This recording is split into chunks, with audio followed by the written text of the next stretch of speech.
Show করা হয়েছে 16/1/2025 একটা, আর একটা তো শো করা হয়েছে 10/11/2025। অথচ এর মাঝখানে আমার ভাই দেশে একবারও ছুটিতে আসে নাই। আমার ছেলে মারা গেছে, আমি শোকাহত। আমি বাবা, আমি সন্তান আর স্বজন হারিয়েছি, ব্যথাটা আমার।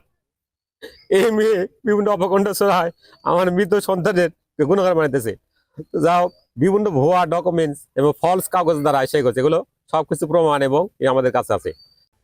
আজ আমার সংসার নষ্ট হচ্ছে, আরেকজনের সংসার যে নষ্ট করবে না, এটা কি প্রমাণ আছে? ওই তো তিলে তিলে একটা একটা দুইটা পরিবার সংসার নষ্ট করে দিছে। ই কিন্তু আমার ছেলের মামি, আপন মামি, ছোট মামি। মামিরা কত ডেঞ্জারাস হয় দেখুন, জ্যান্ত ভাগনার উপরে অধিকার তো দেখায়।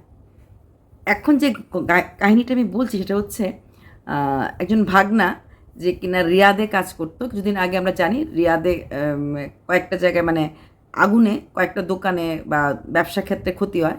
সেখানে সে একটা সোফা ম্যানুফ্যাকচারিং কোম্পানিতে কাজ করতো এবং সেখানে আগুনে সে ক্ষতিগ্রস্ত এবং সে আর এই পৃথিবীর বুকে নেই। তারপর এই খবরটা দেশে আসলো, মানে বাংলাদেশের কাহিনীটা আসার পর মা বাবা দাদা সবাই কান্নাকাটি করছে, এটাই স্বাভাবিক। তখন সেই মামি এসে দাবি করলো তার সাথে তার ভাগনার নাকি বিয়ে হয়েছে, আপন ছোট মামি।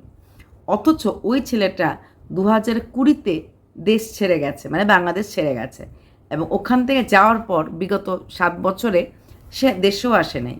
তারপরও মামি দাবি করছে ওর নাকি বিয়ে হয়ে গেছে। হ্যাঁ, ওদের একটা বিয়ে মোবাইলে নাকি হয়। মোবাইলে যদি কিছু মানে স্বীকার করে নেয়, আমি তোমাকে বিয়ে করেছি তেমন করে মোবাইলে বিয়ে হয়। তো মোবাইলে বিয়ে হলো একটা ওদের কাবিননামা বা কিছুটা থাকে, সেটা হয়তো হয় না, কারণ ওটাতে সাইন বোধহয় লাগে। আমি এক্স্যাক্ট ওয়ার্ডটা কিন্তু বলতে পারছি না, যেহেতু আমি ঠিক জানি না যে এমন কি কাগজ পেপার দরকার হয় ওটা সাইন করার জন্য, সেটা আমি জানি না। তবে ওটা হলে মানে বিয়েটা কমপ্লিট হয়। তাছাড়াও ওই মোবাইলে মানে স্বীকার করলে বিয়ে হয়ে যায়। তো সেই মামি যখন শুনলো যে ভাগনা আর পৃথিবীর বুকে নেই, মামি এসে বলল তার সাথে আমার বিয়ে হয়েছে। মামি কিন্তু একা না, মামির কাছে একটা ট্যাফও আছে। তারপরও এই ছেলের আপন ছোট মামি। তাই দেখুন সেই ছেলেটির মা মানে মামির ননাস কিভাবে কাঁদছেন। এই ভাগনা আর মামির সম্পর্কগুলি যে কতটা খতরনাক হয়ে উঠছে এটা ভাবাই যায় না, তাই না? যারা বলেন যে ভাগনা মামি কি করছে না করছে ব্যক্তিগত ব্যাপার, তাদের স্বামীরা তাদের পরিবার বুঝে নেবে, দেখুন এইভাবে এই পরিবার বুঝছে। আজকে ওর বাবা কাঁদছে, আজকে ওর দাদা কাঁদছে, এবং এটাও বলছে যে এই মামির এই কথাটা শোনার পর মামা তোর মামিকে ঘরে রাখবে না, মামার ঘরে আছে, কিন্তু বলছে মানে অন্যভাবে ভাগনাকে নাকি বিয়ে করে ফেলেছে। মানে যেহেতু ভাই আসেই নাই, দাদা এটা বলছে, আর যেই ডেটগুলি দেওয়া আছে সেই ডেটগুলি হতে পারে না। হ্যাঁ, 2020 পর সে আসেই নাই, তাহলে এরপরে মাঝখানে এসে কী করে সে বিয়ে করতে পারে, বা তার আগেই বা কী করে বিয়ে করতে পারে, কারণ তখন তার সেরকম একটা বয়সও হয়নি বিয়ে করার। তো এরকম নানা রকম আইনগত কথা তো উঠেছে, এটা তো হচ্ছে ওই দেশের আইন সম্বন্ধে আমার এতটা আমি ওয়াকিবহাল নই।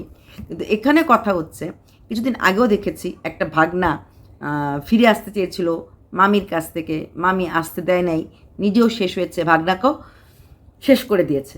এখানে দেখুন, জ্যান্ত ভাগনার উপরে তো আবদার বা দাবি তো ছিলই, এখন যে ভাগনা পৃথিবীতে নেই তার প্রতিও আবদার বা দাবি করছে। দাবিটা কিসের শুনলাম, যেটা ওখানে কমেন্ট সেকশনে বা ওইখানে শুনলাম যে এরকম যারা বিদেশে কাজ করতে যায়, যদি ওখানে যে কোম্পানির আন্ডারে কাজ করে সেই তো তার তখন তাকে সেই কোম্পানির থেকে একটা যেটা দেয় সাধারণত একটা ওরকম হয়ে গেলে, যেহেতু কোম্পানিতে কাজ করার সময় ব্যাপারটা হয়েছে অ্যাক্সিডেন্টাল কেস, তো কিছু একটা তো দিতে লাগবেই কোম্পানিকে। তো সেই টাকার জন্য যে আসবে ওখান থেকে বডিটা তো আসবে, তো ওই রিয়াদ থেকে, তো তার সাথে আসবে সে কোম্পানির তরফ থেকে যা যা পায়, ওর যা টাকা জমিয়েছে, যা গ্র্যাচুইটি বা যা কিছু, বা কোম্পানির যে নিয়ম, বা যেহেতু কোম্পানির কাজ করা চলাকালীন এবং কাজ করার অবস্থায় সে পৃথিবী ছেড়ে গেছে, তখন তাকে তো কোম্পানি কিছু একটা তো দিতে লাগবে, তাই না? তো সেখানে দাঁড়িয়ে সবাই বলছে মামি এখন ওই দাবিটাই করবে। চিন্তা করে দেখুন, মামি নিজেকে স্ত্রী বলে, আর সে যেহেতু বিদেশে কাজ করতো, তো বিদেশের যে টাকাটা পাবে ডিউ টু দিস অ্যাক্সিডেন্ট, তো সেটা নাকি ভালো টাকায় নাকি পাওয়া যায়। তাই মামি এখন পরিবারের কাছে এসে দাবি করবে। জ্যান্ত ভাগনাকে চরিত্রটা নষ্ট করতে সাহায্য করলো, সে পৃথিবী ছেড়ে চলে গেল, তাকেও সুস্থভাবে যেতে দিচ্ছে না। এইরকম একটা ছেলেটার বাবা কাঁদছে যে আমার ছেলেটা যে পৃথিবীতে নাই, এমন একটা কষ্টের জায়গার মধ্যে তার গায়ে এতগুলি বদনাম ছিটেছে। কারণ মা বাবা দাদা নাকি কেউই জানতো না যে তার সাথে তার ছোট ভাইয়ের বিয়ে হয়ে গেছে, মানে মামির সাথে। আসলে আপন মামির সাথে কোনো ভাগনা এরকম কাজে লিপ্ত তবে ভাবতেই পারে না। তার থেকে বড় কথা, সেটা তো আসেই নাই দেশে, তাহলে তার অফিসিয়াল কোনো বিয়ে হয় নাই, ফোনে বিয়ে হয়েছে। এখন ফোনের বিয়েটার গুরুত্ব কতটা সেটা আমার আইডিয়া নেই, ওদের দেশে কতটা মানে বা ওদের ধর্মে কতটা মানে সেটা আমার আইডিয়া নেই। কিন্তু মূল কাগজ যেটা দেখাচ্ছে কাবিননামা বা যা কিছু বলে, ওই ডেটটার সাথে ওই মেয়েটা যে কাগজ দেখাচ্ছে তার ডেটটার সাথে ছেলেটার ডেটটা মিলছে না। কারণ ছেলেটা 2020 থেকে নেই, কিন্তু মামি একটা কাগজ দেখাচ্ছে এটা কিনা 2020-এর পরবর্তীকালে। তাই মামিদের কাছ থেকে ভাগনাদেরকে দূরে রাখুন, সুস্থ থাকুন, ভালো থাকুন। আমরা যে ব্যাপারটা বলি না যে ঠিক আছে ভাগনার সাথে মামি ইয়ে করছে করুক, আমাদের কি যায় আসে না, যায় আসে। সমাজটাকে তলানিতে এনে ঠকাচ্ছে এই মামি ভাগনা রিলেশনগুলি। এই মামি ভাগনা রিলেশন থেকে ভাগনাদের বোঝাতে তো লাগবেই। আর মামিরা যদি ধরা পড়ে ভাগনার সাথে কোনো রকমভাবে অপ্রীতিকর অবস্থাতে, তখন কিন্তু সেই ভাগনাদেরকে বা সেই মামিদের দুজনকেই একসাথে বেঁধে ধরে ঠিকসই করে দিতে লাগে, সো দ্যাট ভবিষ্যতে আর কোনো মামি ভাগনা এইসব কাজ করতে চেষ্টা করবে না। একটা দৃষ্টান্তমূলক যদি শাস্তি পেয়ে যায় না, তাহলে এগুলি করার আগে দুবার ভাববে যে আমার সাথে এমন কিছু হবে না তো।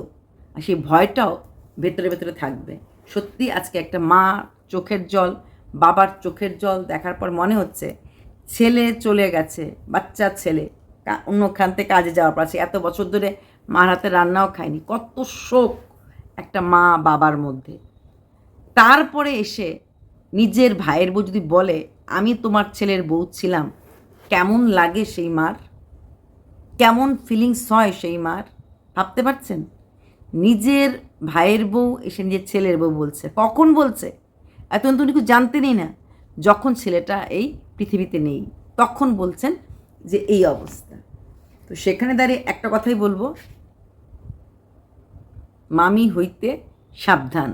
যাদের বাড়িতে মামি আছে তাদেরকে বাচ্চাদেরকে মামি থেকে দূরে রাখো, সেটাই হবে বেস্ট আমার মনে হয়। কারণ অধঃপতনে যেতে যেতে কতটুকুন খারাপ হলে, মামি তো জানে ছেলেটা পৃথিবীতে নেই, কথাটা না বললেও পারতো, কিন্তু এই কথাটা বলে বাবা মার মনে মানে দারুণ একটা কষ্ট দিল। এখন তোমরা বলবে ও তো বলবেই, আর হ্যাঁ, ও বলার পেছনে কারণ হচ্ছে যে আর্থিক একটা পাবে, মতোই পাবে, কারণ রিয়াতে তো টাকাটা বেশি থাকে। তো সেই আর্থিক ব্যাপারটাতে এখনও গ্রাস করবে যে এটাতে আমার অধিকার আছে, কারণ আমি তার স্ত্রী। মানুষের চারিত্রিক গলযোগ হয়, এইভাবে হতে পারে সেটা ভাবা যায় না। গলযোগেরও একটা নিয়ম থাকতে লাগে। ওরা বোধহয় সমস্ত নিয়মটা ছেড়েই চলে যাচ্ছে, তাই না? তারপরে লোকে বলে মামি আর ভাগনা যা করার করবে, ওদেরটা ওরা বুঝে নেবে। এভাবে বুঝতে বুঝতেই তো এক একটা ভাগনার মামির রিলেশনগুলো এভাবে বেরিয়ে আসছে, তাই না? তো চলুন, যেই মা, যে বাবা, যে দাদা তাদের বাড়ির ছেলেকে হারালো, তাদের সন্তানকে হারালো, তাদের জন্য রইল আমার অনেক অনেক আত্মার থেকে বলছি দোয়া রইল। আশা করছি আপনারা সুস্থভাবে দিন কাটাবেন, সুস্থ থাকবেন, ভালো থাকবেন। অবশ্যই আপনাদের বুকে আপনাদের সেই ছেলে চিরকালের জন্য প্রতিষ্ঠিত হয়ে যাবে। বাই।